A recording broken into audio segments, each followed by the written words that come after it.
कोणाचाही तळतळाट घेऊ नका। सगळ्यांना आपल्याबद्दल सगळं काही सांगत बसू नका। काही गोष्टी पडद्या आडच बऱ्या, नाहीतर मी सांगते तुला आणि तू सांग गावाला असं होतं। जी माणसं सरळ अगदी डायरेक्ट मनात उतरतात त्यांना खूप सांभाळून ठेवा आणि जी मनातून उतरतात त्यांच्यापासून सावध राहा। शाळा चांगली असली की मुलं शिकतात असं नाही, मुलं चांगली असली की कुठल्याही शाळेत ती मुलं शिकतात। आई बाबाच्या कष्टाची जाणीव असणारी मुलं कधीच वाया जात नाहीत। जर तुम्ही धर्म कराल तर देवाकडून तुम्हाला मागावं लागेल आणि जर तुम्ही कर्म कराल तर देवाला तुम्हाला द्यावंच लागेल। माझं आणि देवाचं एक सुंदर नातं आहे, जिथे मी देवा मला जास्त काही मागत नाही आणि देव मला कधीच कमी पडू देत नाही। मित्र गरज म्हणून नाही तर सवय म्हणून जोडा, कारण गरज संपली जाते पण आपल्या सवयी कधीच सुटत नाहीत। तिच्या गळ्यात मंगळसूत्र घातल्यावर तिची इतकी काळजी घ्या की तिला मंगळसूत्र हा दागिना वाटला पाहिजे, फास नाही। चांगलं करा, ना कोणाचा आशीर्वाद वाया जातो ना कोणाचा तळतळाट वाया जातो।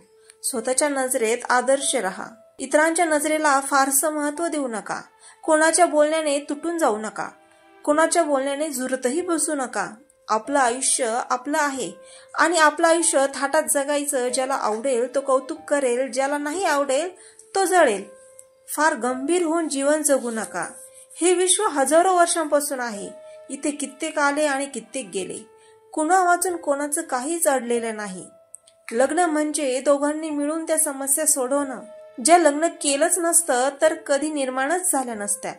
आपण योग्य संगतीत असलो की आपल्याकडे बघणाऱ्यांच्या नजरा आदरार्थी होतात। फुकट वस्तूला किंमत कधीही नसते। फुकट काहीही देऊ नका आणि घेऊही नका। दुसरा काय करतोय हे पाहून आपण काय करायचं ते ठरवू नका। आपल्याला काय करायचे ते आपल्या क्षमता पाहून ठरवा आणि तेच करा। आजही ज्यांचे विचार आणि कर्म सत्यावर आधारित आहे त्यांच्या आयुष्याचा रथ श्रीकृष्ण चालवतात। स्वतःच्या गरिबीला कधीच लाजू नका। बापाकडे पैसा कमी असला तरी बापाची मेहनत कधीच कमी नसते। बाप कसाही असला ना तरी त्याचं असणं गरजेचं असतं, त्याशिवाय जगणं खूप कठीण असतं। तर मित्रांनो, आशा आहे तुम्हाला हे विचार आवडले असतील। असेच प्रेरणादायी विचार ऐकण्यासाठी माझ्या चॅनलला लाईक, शेअर आणि सबस्क्राईब करायला विसरू नका।